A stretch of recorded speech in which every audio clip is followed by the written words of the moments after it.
wabarakatuh.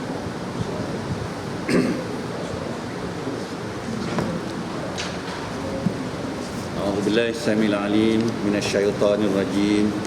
Bismillahirrahmanirrahim. Alhamdulillahirabbil alamin, hamdan hamidin, hamdan syakirin, hamdan yuafi ni'amahu wa yukafi mazidah.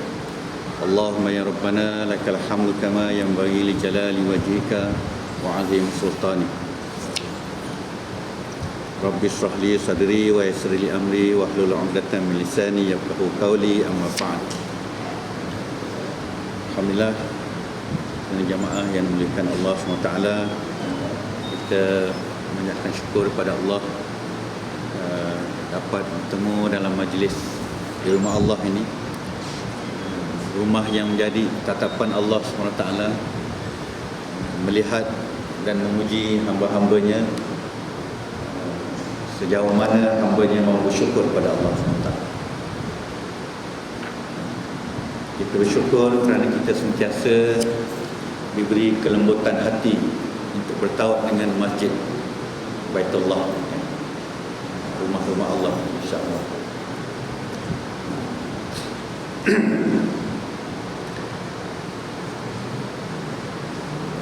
InsyaAllah pagi ini anak-anak memilih ayat 83 surah Al-Baqarah sebagai mukaddimah. Sebelum kita menyambung kupasan sirah kita, A'udzubillahi samil alim minasyaitonir rajim.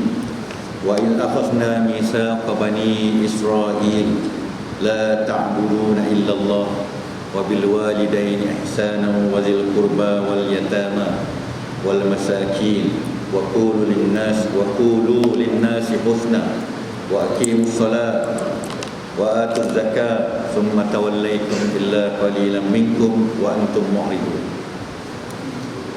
Sebagaimana diadakan bai'ah MOU di antara Allah dengan Bani Israel, dengan wahyunya, janganlah kamu wahai Bani Israel menyembah melainkan Allah, dan dengan kedua ibu bapa kamu hendaklah membuat kebaikan, ihsan. Begitu juga dengan kaum kerabat, wazil qurba, anak yatim, wal yatama wal masakin, wa qulu lin-nasi husna, dan berkatalah dengan kata-kata yang baik, yang sopan, yang malu. Wa aqimus salata wa atuz zakat, dan tunaikanlah, dirikanlah solat dan tunaikanlah zakat. Thumma tawallaitum, kemudian kamu berpaling, enggan pada bai'ah tadi, illa qalila, melainkan sedikit, minkum, di antara kamu, dan kamu telah berpaling, ingkar pada Allah SWT. Jadi ayat ini untuk Bani Israel dan untuk kita. Ramai antara Bani Israel ni bila berbai'ah dengan Allah, dia ingkar. Ramai antara kita pun kita juga, dah bersyahadah tapi ingkar, kan? Apa syahadah kita? Asyhadu an la ilaha illallah, tiada Tuhan melainkan Allah, tiada undang-undang melainkan undang-undang Allah, tiada ibadah melainkan beribadah pada Allah, tiada i'tikaf melainkan i'tikaf di rumah Allah, tiada sujud melainkan sujud pada Allah.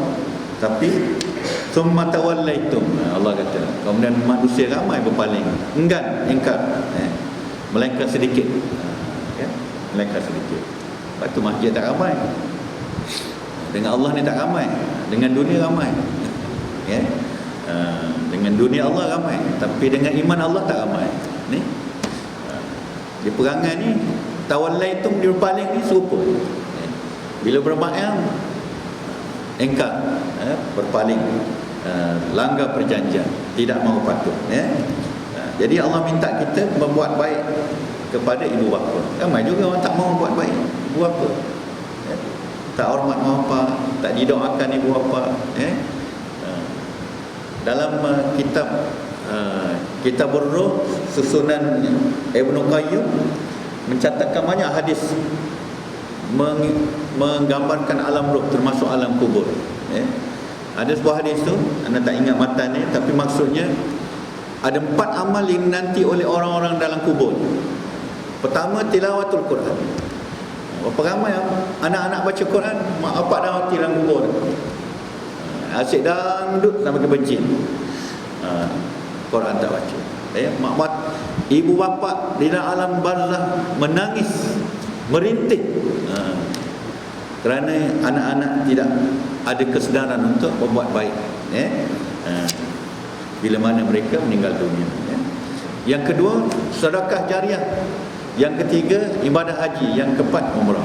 Jadi bagi yang mampu, kita yang mampu ni, tunaikanlah ibadah haji untuk mak bapak kita yang telah kembali ke rahmatullah, umrah, pemberian sedekah, infak, semua dinanti oleh walidaini, kedua ibu bapa kita, kalau mereka telah kembali ke rahmatullah. Kalau masih hidup, lebihlah lagi kan, lebihlah lagi kena hormat, kena santuni, kena ra'i, kena utamakan wazil kurba. Begitulah kaum kerabat kita dan orang yatim, anak miskin dan sebagainya. Dan berkatalah kepada manusia dengan kata-kata yang baik, kata-kata yang penuh hikmah, kata-kata yang ada iktibar, ada pengajaran. Sesungguhnya kata-kata ini ada kuasa besar. Kata-kata yang baik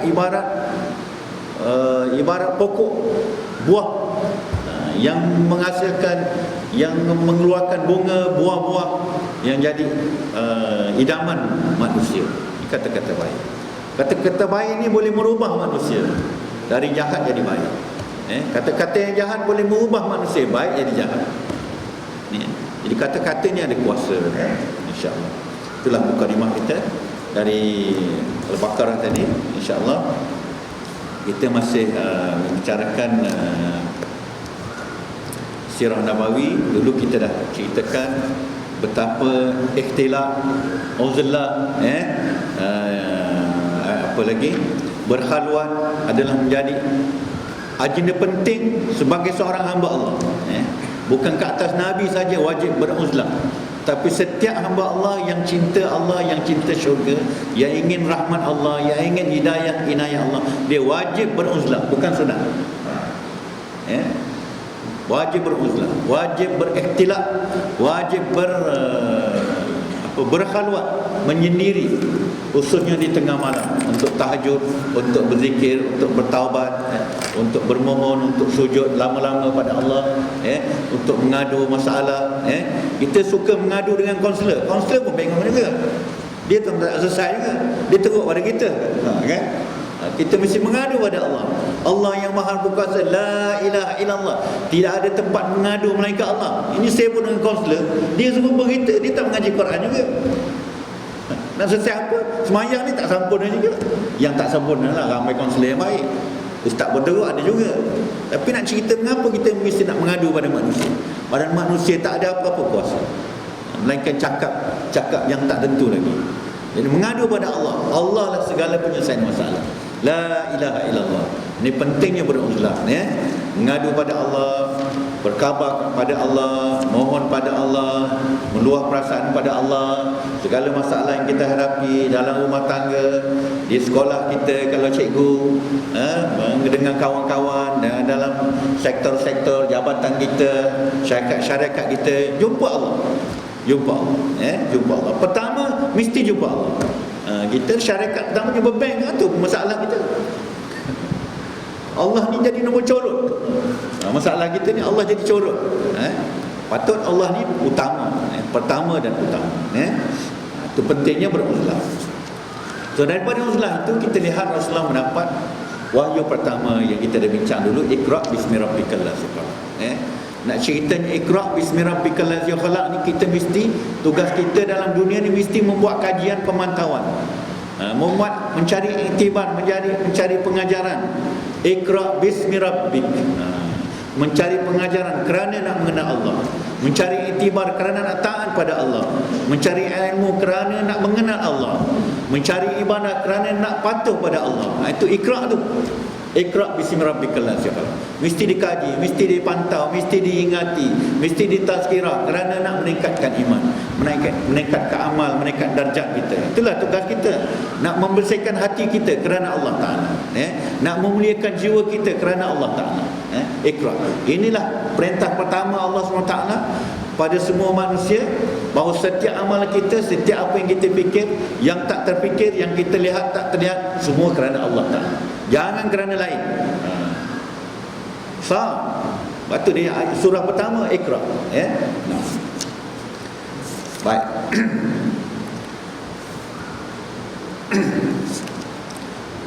So pagi ini kita nak lihat tugas Rasulullah setelah mendapat wahyu pertama.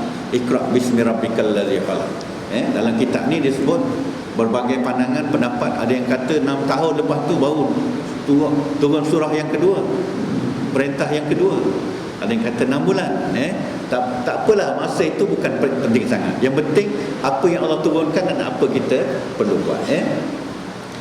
Jadi Nabi menanti wahyu seterusnya, menanti kedatangan Jibril selepas perintah pertama itu, wahyu pertama itu, sehingga Nabi rasa gelisah kenapa Jibril tak datang. Sampai disebut dalam kitab ni, sehingga Nabi rasa nak terjun dari gunung. Terjun kerana rasa malu. Allah tak suka aku ke? Dia susah hati. Mengapa Jibril tak datang lagi? Maka datanglah Jibril membawa wahyu. Wahyu yang keduanya. Apa wahyu yang keduanya? Ya ayyuhal muzammil, ya ayyuhal muddathir, ya ayyuhal muzammil. Macam mana ayatnya? Astagfirullahaladzim. Ya ayyuhal muzammil, ya ayyuhal muzammil. Siapa boleh tolong ingatkan? Hai orang-orang yang berselimut, bangunlah. Qum fa'anzir. Ya ayyuhal muzammil, qum fa'anzir wa rabbaka fakabbir wa siyabaka fatahhir. Jadi pada ayat ini maka mulalah bergeraklah dakwah Rasulullah. Bergeraklah dakwah Rasulullah. Strategi dakwah pertama yang Rasulullah gunakan dalam kitab ini disebut secara sirriyatud dakwah. Dakwah secara rahsia, secara individu, personal contact, eye to eyes, kan? Face to face. Sebab Rasulullah belum ada mad'u, Rasulullah belum ada kekuatan, Rasulullah belum ada penyokong, kan? Jadi dalam tempoh 3 tahun Rasulullah berjaya mendapat penyokong, pengikut seramai 40 mad'u yang beriman kepada Rasulullah, termasuklah Khadijah, Ali bin Abi Talib, Zaid bin Haris, apa lagi, Abu Bakar, Quhafa, Osman bin Affan, Zubair, Abdul Rahman bin Auf, Sa'ad bin Abi Waqqas dan lainnya sampai 40. Jadi dalam tugasan kita, tuan-tuan dan puan, membawa risalah dakwah ni, Rasulullah telah ditunjukkan oleh Allah SWT 2 pendekatan dakwah yang besar. Satu, dakwah secara rahsia. Yang kedua, dakwah secara umum. Secara rahsia ni sangat penting. Sangat penting. Rahsia ni, dakwah rahsia ni sentiasa perlu dilaksanakan. Khususnya pada orang-orang yang baru kita nak kenal. Kita tak boleh tu ajak gitu aja. Kita tak kenal dia pun. Kita bimbing dia secara rahsia. Saya pernah jumpa seorang pakcik tak gerti mengaji Quran, umur dah 60. Boleh saya ajar ramai-ramai dalam masjid? Tak boleh. Secara rahsia saya pergi rumah dia, face to face, ajar guna Iqra. Akhirnya dia boleh mengaji Quran. Jadi dakwah ni secara rahsia ni jangan duk fikir Rasulullah punya. Rasulullah mandatkan pada kita, kita gunakan pendekatan. Mungkin kita ada kawan-kawan yang kita rasa nak ajak je, tapi macam mana nak ajak? Tu perlu rahsia tu. Jumpa personal contact, jumpa. Macam-macam cara Rasulullah guna. Kita malam tadi saya ada anak murid saya datang ke rumah. Macam mana nak ikatkan ukhuwah dakwah kepada mereka? Ajak minum di restoran, kita minum sambil bual-bual, cerita sirah nabawi, cerita agama, cerita iman, cerita syurga, cerita masalah masyarakat, personal 2-3 orang. Ini dakwah sirriyah, ya. Kadang-kadang dakwah sirriyah ni dengan isteri kita pun. Isteri kita buat perangai tak elok, kita tak boleh sembrono gitu je, kan, sehingga dia malu di depan menantunya, malu di depan besannya, kan. Jadi kena rahsia. Dia dakwah siriah. Begitu juga menantu kita. Kita tak boleh tegur open gitu aja. Malu dia. Kita cara rahsia. Duduk dalam kita jalan-jalan sembang-sembang. Cara rahsia juga dengan cara yang mengadakan usrah di dalam rumah kita.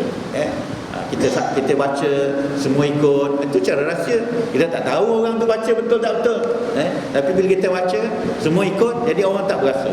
Kita terjemahkan. Lama-lama akhirnya mereka seronok dengan agama kita, dengan agama, dengan majlis ilmu. Jadi cara rahsia ni cara yang mesti kita fahami dan kita terus gunakan dalam medan dakwah kita, dalam medan menyampaikan risalah Islam kita pada masyarakat, pada jiran kita, pada kawan-kawan kita, raman taman teman sekerja, jiran setaman, dagang mara kita. Kadang-kadang kita ada pengaruh, tapi macam mana supaya pengaruh kita memberi kesan pada orang lain melalui dakwah? Ini perlu siriah. Kadang-kadang kita ada ilmu kepakaran, tapi kita tak ada keupayaan untuk menyampaikan secara besar, secara jama'i besar gitu kan. Jadi kita gunakan siriah ni secara individu. Kalau sekarang ni dipanggil direct selling, direct selling, jumpa personal contact, cerita produk-produk kita. Jadi itulah yang Rasulullah gunakan. Jumpa seorang dicerita membesarkan Allah, dicerita la ilaha illallah. Rasulullah ajak semayang seperti agama Hanif Nabi Ibrahim alaihissalam, 2 pagi 2 petang, kan. Ajak memuji Allah, bertahmid, berzikir, jauhkan daripada maksiat. Inilah antara pengisian dakwah siriah di peringkat awal ini, Jadi antara mesej yang penting dalam dakwah siriah ni ialah Rasulullah membawa kalimah la ilaha illallah Muhammad Rasulullah, la ilaha illallah, sehingga 40 orang itu dalam tempoh 3 tahun boleh menerima la ilaha illallah Muhammad Rasulullah. Mereka boleh menerima bahawa Muhammad itu adalah Rasulullah. Bukan senang, bukan mudah, bukan senang dan bukan mudah. Baik, mari kita lihat sedikit apakah di sebalik la ilaha illallah Muhammad Rasulullah.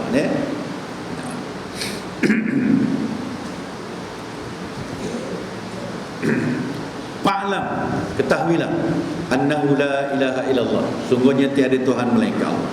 Artinya ketahuilah olehmu bahawasanya tiada yang wujud, tiada yang maujud, yang sebenarnya, yang hakiki melainkan Allah. Kita ni tak wujud, tuan-tuan. Yang wujud sebenar wujud Allah, yang kaya sebenar kaya Allah, yang berkuasa sebenar berkuasa Allah, yang bijaksana sebenar bijaksana Allah. Itu maksud la ilaha illallah. Yang menguasai dunia tiada manusia melainkan Allah, yang memiliki dunia ni melainkan Allah, itu maksud la ilaha illallah. Tiada undang-undang melainkan, tiada undang-undang yang paling tepat, paling betul melainkan undang-undang Allah, Al-Quran. Tiada undang-undang kanun hudud melainkan hudud Allah SWT. Tiada undang-undang syariah melainkan undang-undang Allah SWT. Tiada undang-undang kekeluargaan yang paling baik melainkan kekeluargaan yang Allah sediakan. Itu maksud la ilaha illallah. Jadi untuk mendapat keyakinan ini, dia memerlukan satu proses yang panjang. Bukan mudah sekali cakap dapat. Dia kena ada zikir kita, kita kena masukkan zikir itu dalam jiwa kita, dalam hati kita. Sebab yang menolak Allah ni lah hati. Yang ingkar Allah ni hati, yang munafik ni hati, kan? Hati, dalam hati. Hati ni lah yang hasad dengki, yang buang Allah, yang mu'ridun, yatawallau, kan, yang yusyrikun, yang ma'asi, semua hati ni suka buat maksiat pada Allah SWT. Sebab tu hati tu perlu dibasuh, macam kita basuh pakaian yang kotor. Tengok rumah kita, minyak wangi berapa banyak, tiap bulan beli minyak wangi. Sabun berapa banyak, tiap bulan beli sabun. Semua sabun kita rasa, cuba supaya kita dapat rasa keharuman pakaian yang telah dibasuh dengan bahan sabun. Tapi siapa yang berusaha untuk membersihkan hati? mencari sabun, mencari palmolive untuk bersihkan hati. Macam mana cara bersihkan hati? Itulah dengan zikir la ilaha illallah, istighfar, astagfirullah, tahmid, alhamdulillah, ta'ajub, masya-Allah, hairan, subhanallah, ya. Kita ta'ajub tak bunyi subhanallah, ya.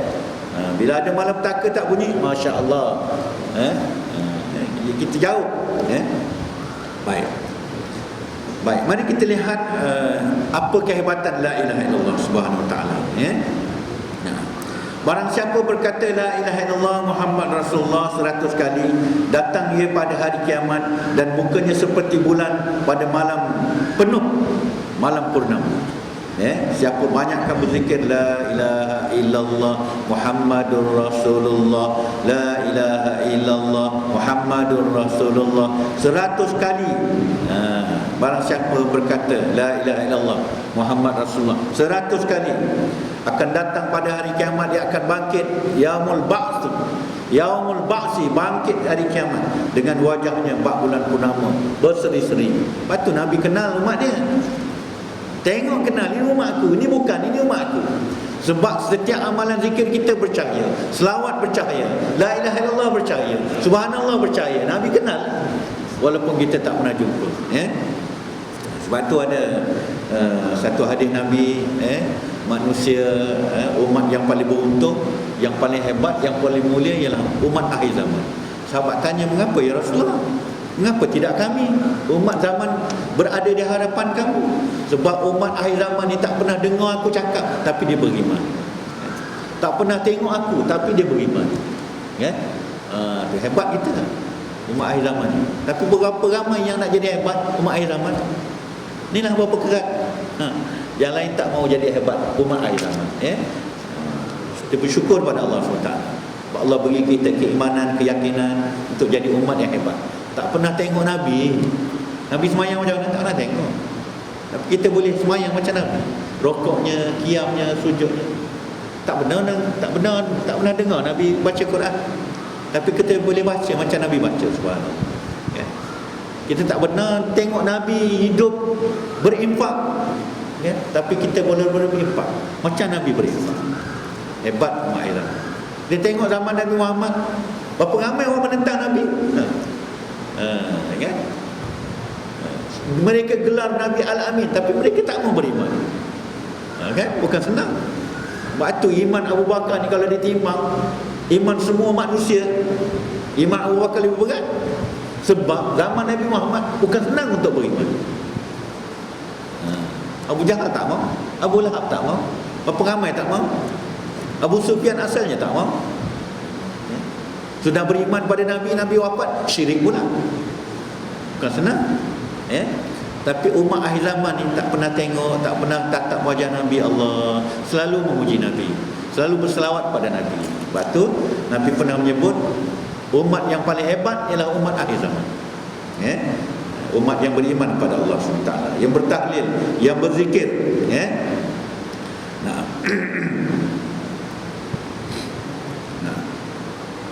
qala Rasulullah sallallahu alaihi wasallam, afdaluz zikri la ilaha illallah wa afdalud du'a alhamdulillah.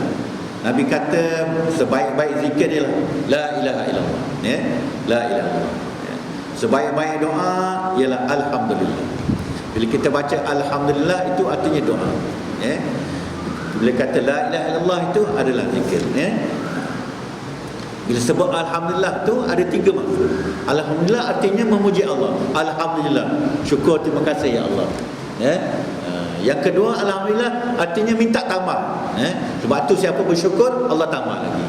La in syakartum la azidannakum. Siapa bersyukur, berterima kasih pada Allah, Allah tambah lagi. Sebab tu bila sebut alhamdulillah artinya kita mohon tambah, ya. Alhamdulillah. Alhamdulillah yang ketiga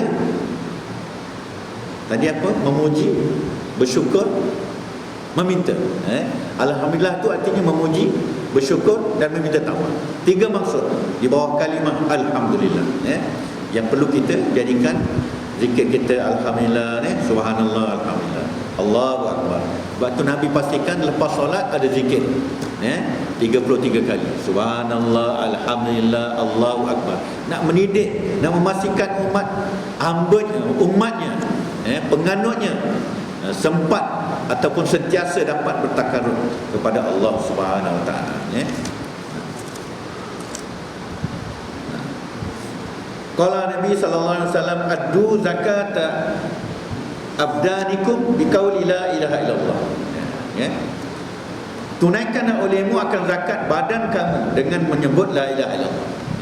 Disebut la ilaha illallah itu artinya kita sedang berzakat untuk diri kita, untuk wajah kita di yaumul mahsyar berseri-seri bak bulan-bulan. Jadi jangan kedekut untuk berzikir, untuk berzakat pada diri sendiri. Kita asyik makan je masuk tandas, makan tandas. Itu yang kita berebut siang malam, kan? Kita jarang untuk berebut untuk la ilaha illallah, untuk zakat pada diri. La ilaha illallah artinya zakat abdanikum. Addu zakat abdanikum biqauli la ilaha illallah. Hendaklah kamu berzakat untuk diri kamu sendiri dengan menyebut la ilaha illallah, la ilaha illallah.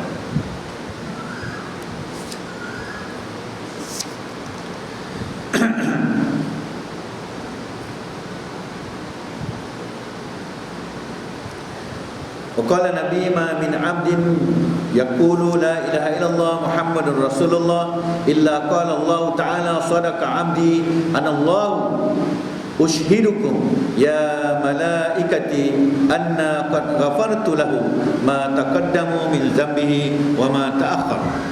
Nabi bersabda, tiada daripada hamba yang berkata la ilaha illallah Muhammad Rasulullah melainkan Allah berfirman, telah benarlah hambaku, aku Allah, telah membenarkan hambaku bahawa aku Allah. Aku mensaksikan akan kamu wahai malaikat, sesungguhnya telah aku ampunkan baginya barang yang telah terdahulu daripada dosanya dan barang yang terkemudian dari dosanya. Siapa yang berzikir la ilaha illallah, Allah terus iktiraf, Allah terus sambut di hadapan malaikat. Wahai malaikat, aku ampunkan dosa dia dulu dan akan datang. Hebatnya kuasa la ilaha illallah Muhammad Rasulullah. Inilah yang kita panggil the power of la ilaha illallah Muhammad Rasulullah.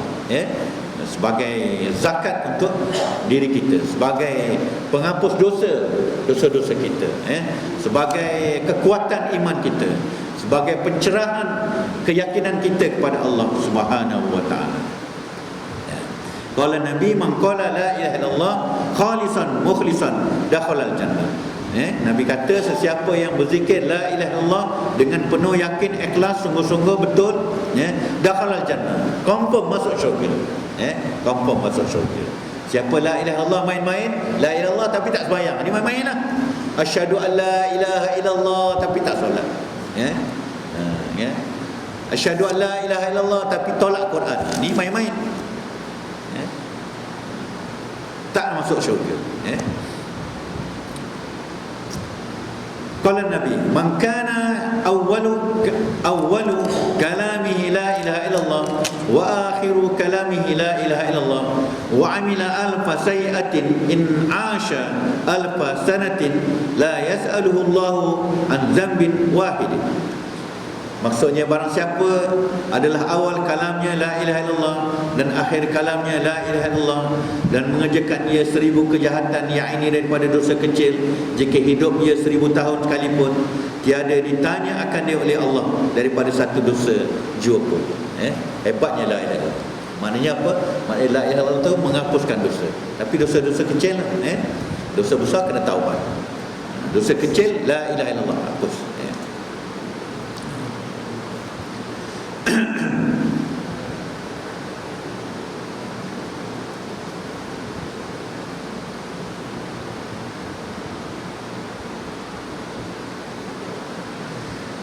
Sabda Nabi, barang siapa berkata la ilaha illallah daripada ketiadaan macam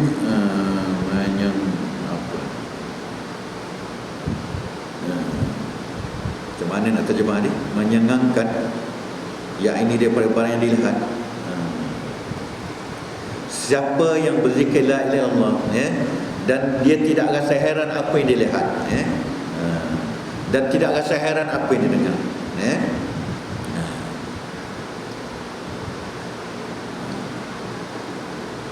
Yaitu dengan yang dikatakan itu satu burung yang dibawa aras mengucap tasbih serta segala malaikat mengucap tasbih mereka itu hingga hari kiamat.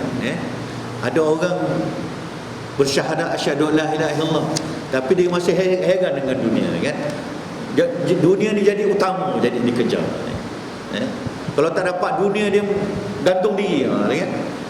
Dia tak rasa hebat lah la ilaha illallah. Tapi orang yang rasa la ilaha illallah ni, dia rasa nikmat, rasa hebat. Ni burung-burung di bawah aras bertasbih, para malaikat bertasbih. Jadi maksudnya ialah kita naklah berzikir dengan penuh keajaiban. La ilaha illallah ni kalimah yang agung, yang mulia. La ya'nu wa la yu'la alai.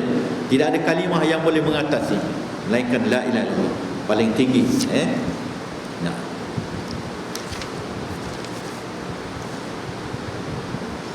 barang siapa berkata la ilaha illallah Muhammad Rasulullah,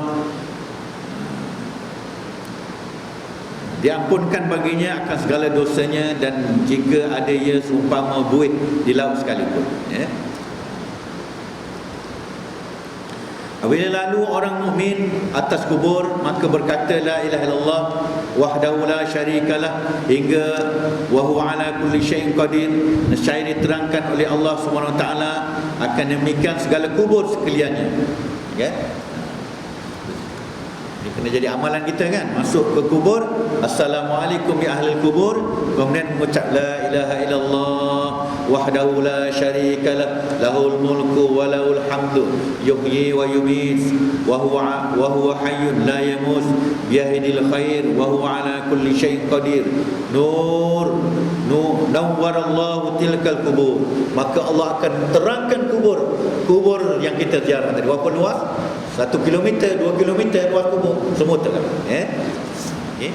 Kita ulang balik. Siapa masuk ke kubur, ziarah kubur, memberi salam, assalamualaikum ya ahlul kubur, dan berkata la ilaha illallah wahdahu la syarikalah lahul mulku wa lahul hamdu yuhyi wa yumiit wa huwa hayyun la yamut biyadihil khair wa huwa ala kulli syai'in qadir. Maka Allah akan terangkan kubur dan semua sekitar kubur itu, dan Allah akan ampunkan dosa-dosa ahli kubur, dan Allah akan tuliskan 1000 kali kebaikan, dan Allah akan naikkan 1000 kali darjat,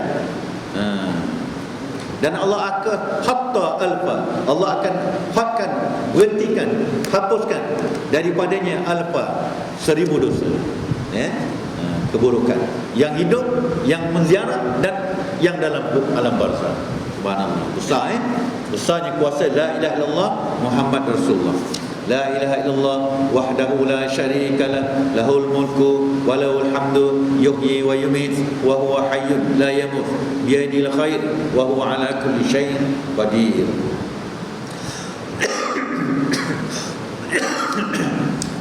Itulah tuan-tuan yang kita nak kongsi sedikit la ilaha illallah yang jadi agenda dalam dakwah syariah Nabi Muhammad sallallahu alaihi wasallam, mengajak manusia untuk bersyahadat, bersyahadat, mengakui, mengiktiraf Allah sebagai Tuhan, Allah sebagai ilah, Allah sebagai Rabb, Allah sebagai ilah daripada Allah sebagai ilah, Allah sebagai tempat beribadah, Allah sebagai tempat bermohon, Allah sebagai tempat rujukan, Allah sebagai tempat mengadu, Allah sebagai tempat kita minta pandangan, minta nasihat, minta penyelesaian masalah.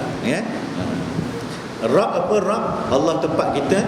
Rabb tu Allah yang mencipta, Allah yang mengurus, Allah yang mengatur, Allah yang menentukan umur kita, Allah menentukan rezeki kita, Allah menentukan kadar hidup kita, kadar hidup dunia.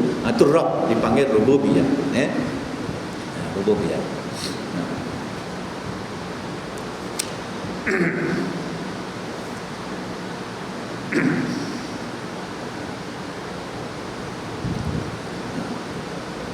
Baik.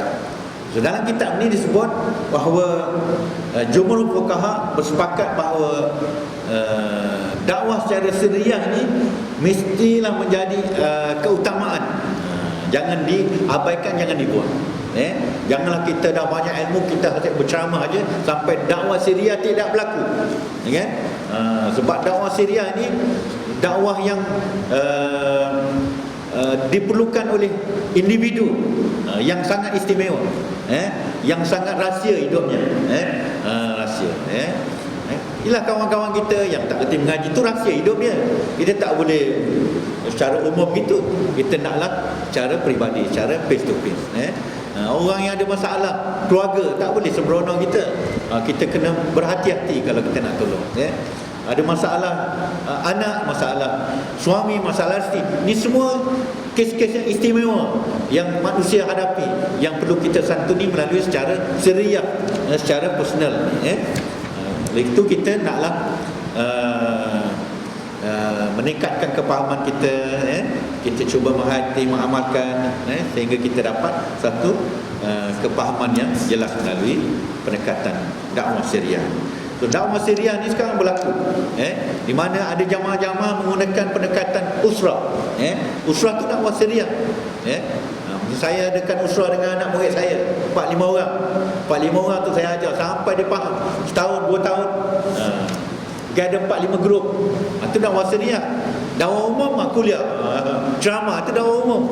Yang Syariah ni kita kumpul individu, kita bimbing dia sampai dia faham. Itu datangnya konsep murabbi, konsep mursyid, bukan muallim saja. Dakwah umum ni muallim, ceritalah ilmu, teori-teori, kebaikan, keburukan, kesan, hikmah apa. Itu muallim. Bila sampai dakwah Syariah inilah yang terselahnya murabbi, mursyid, dia akan bimbing anak murid dia satu persatu sampai dia faham macam kita faham. Dia boleh buat macam kita boleh buat. Kalau kita mengajar murid tak boleh buat macam kita buat, itu muallim. Kalau kita mengajar murid boleh buat macam apa yang kita buat, itu murabbi dan mursyid.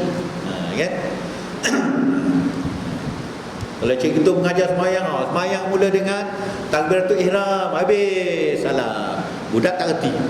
40 tahun mengajar gitu, lisan. Dakwah umum.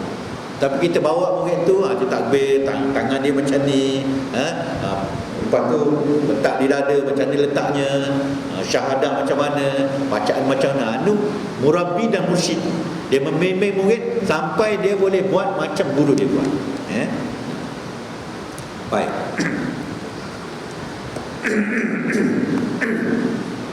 Jadi tuan-tuan, apa yang penting bagi kita sekarang ni, kita dah berpuluh-puluh tahun lah kita berkuliah ni kan. Daripada kecil lah kita ikut kuliah ni, bermacam-macam guru yang kita dah ikuti. Kita nak kongsi sedikit, supaya kita sampai kepada yakin masa depan untuk agama kita. Yang kita tak seronok ni, kita berkuliah berpuluh-puluh tahun tapi kita tak yakin masa depan untuk Islam. Kita tak nampak Islam masa depan, kan?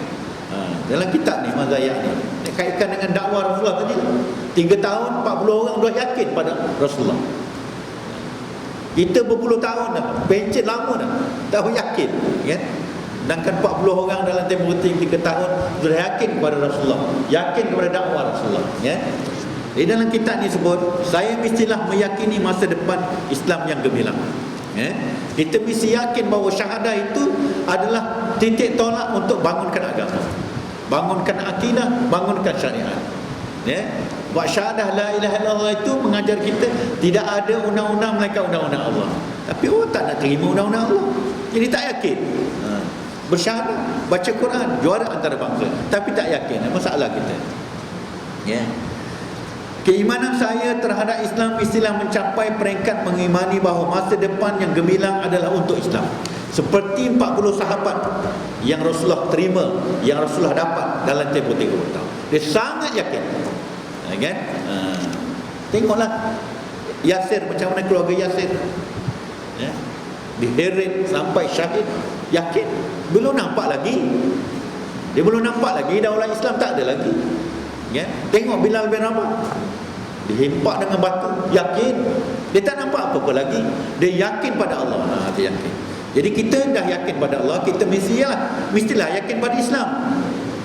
masa depan Islam yang gemilang untuk Islam, masa depan gemilang untuk Islam. Malam tadi berbincang dengan anak murid saya. Jadi saya pun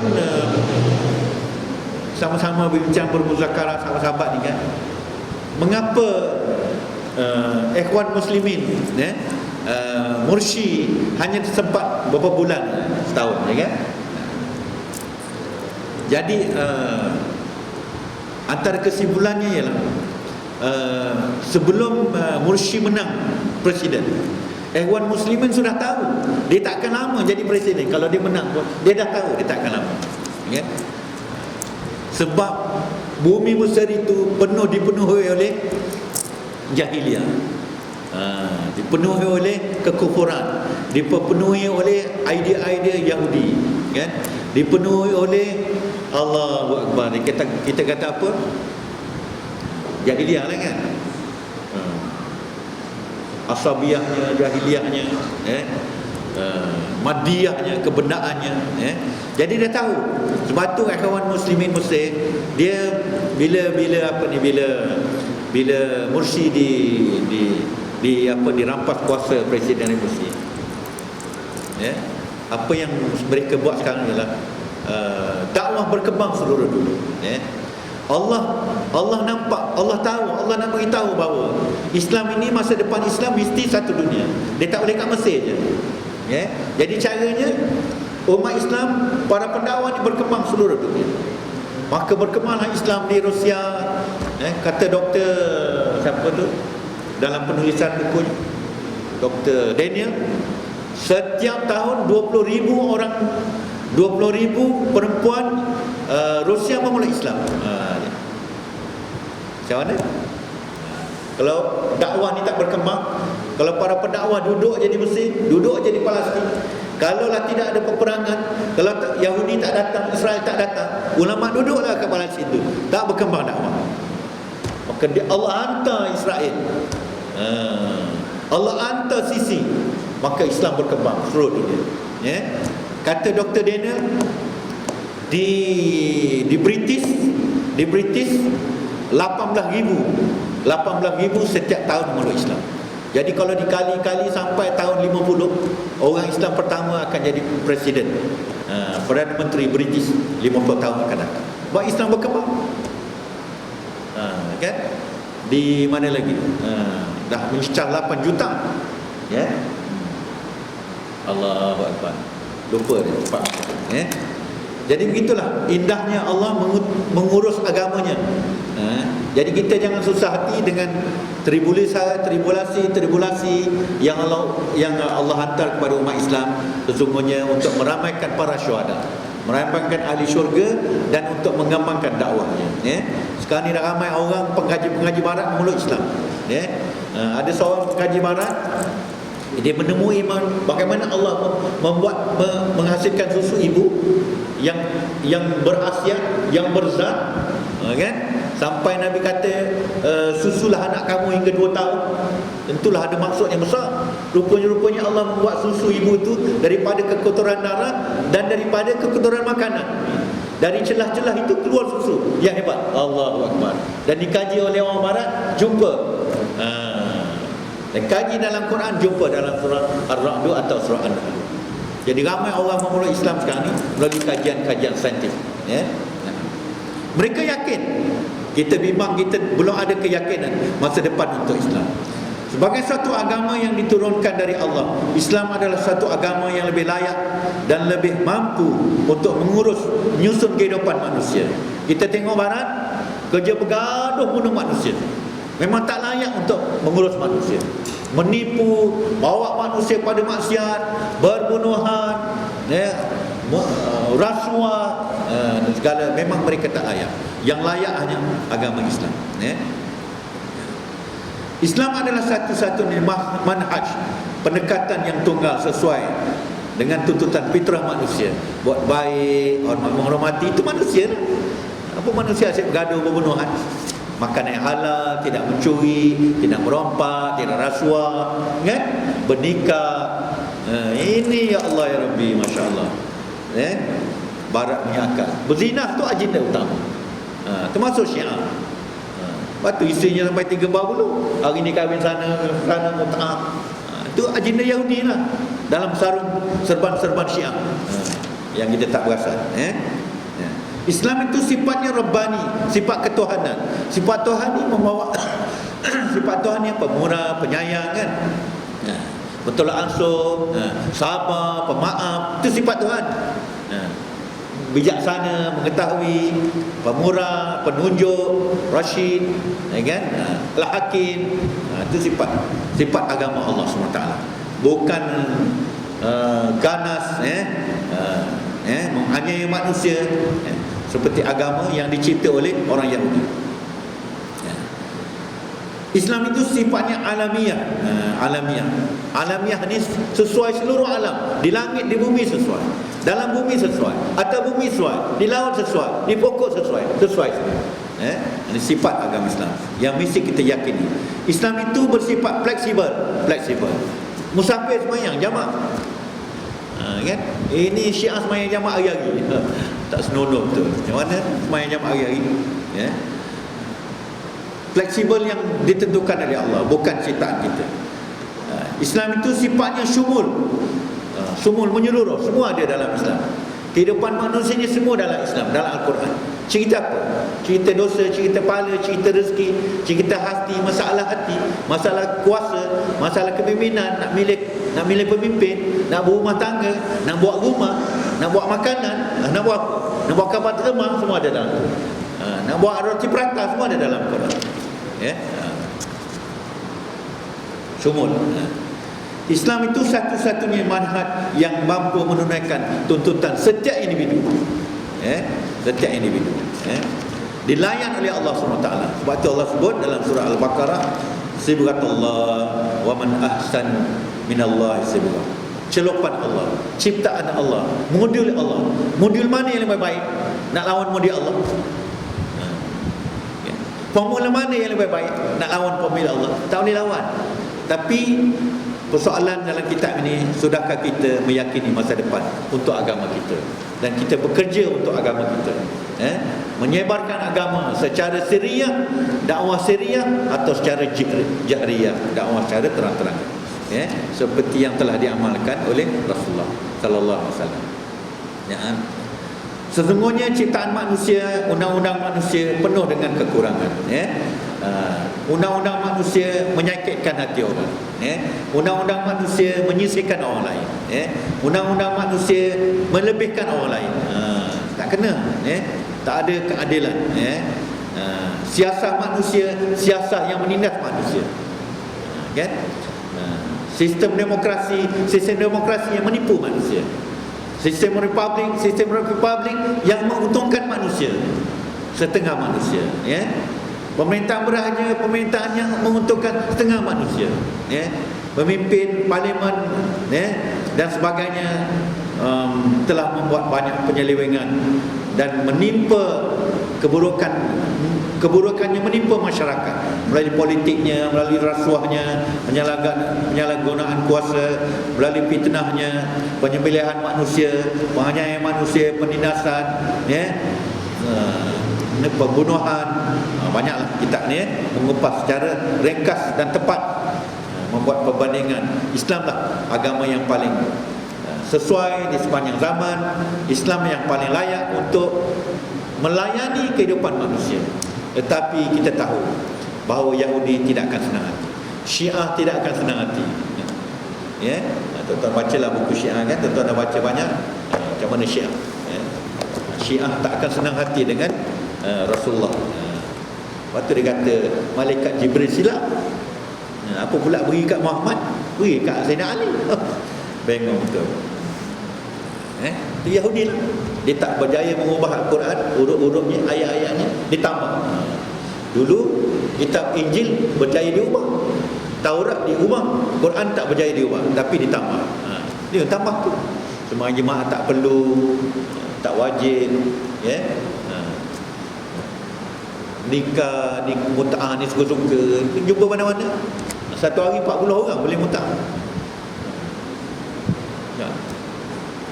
Jadi yang Jalan yang paling benar dalam konteks akidah ialah ahli sunnah wal jamaah. Marilah kita kembali kepada ahli sunnah wal jamaah yang telah dipersakakan oleh Rasulullah sallallahu alaihi wasallam, yang disambung oleh para sahabat, yang sahabat-sahabat ni yang dibunuh oleh Syiah ni. Uthman yang bunuh Syiah, Umar yang bunuh Syiah, Ali yang bunuh Syiah, Hasan Hussein, semua Syiah yang bunuh. Tapi mah berpura-pura taqiyah, dia berpura-pura. InsyaAllah. Wallahu a'lam bishawab. Subhanakallahumma wa bihamdika asyhadu an la ilaha illa anta astaghfiruka wa atubu ilaik. A'udzu billahi samil alim minasyaitonir rajim. Bismillahirrahmanirrahim. Allahumma innaka ta'lam anna hadhihi al-qulub qad istama'at 'ala mahabbatik wal taqas 'ala ta'atik wa tawahhadat 'ala da'watik wa ta'ahadat 'ala nasrati syari'atik wa wastikillahumma rabitataha wa adim muddaha wahdiha subulaha wa amla'aha binurika alladhi la yakhlu واشرح صدورها بفيض الإيمان بك وجميل التوكل عليك وأحييها بمعرفتك وأمتها على الشهادة في سبيلك إنك نعم المولى ونعم النصير. اللهم أنت السلام ومنك السلام وإليك يعود السلام. فحينا ربنا بسلام وأدخلنا الجنة دار السلام. تبارك ربنا وتعاليت يا ذا الجلال والإكرام. بسم الله توكلنا على الله ولا حول ولا قوة إلا بالله العلي العظيم. بسم الله الرحمن الرحيم. توكلنا على الله ولا حول ولا قوة إلا بالله العلي العظيم. بسم الله الرحمن الرحيم.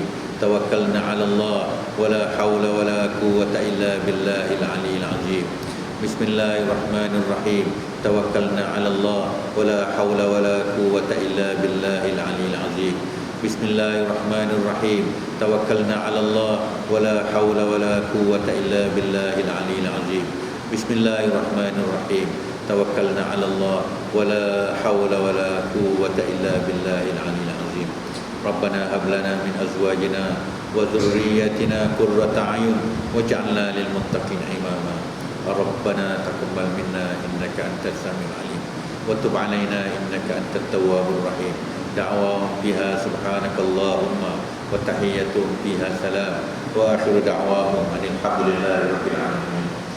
السلام عليكم ورحمة الله وبركاته.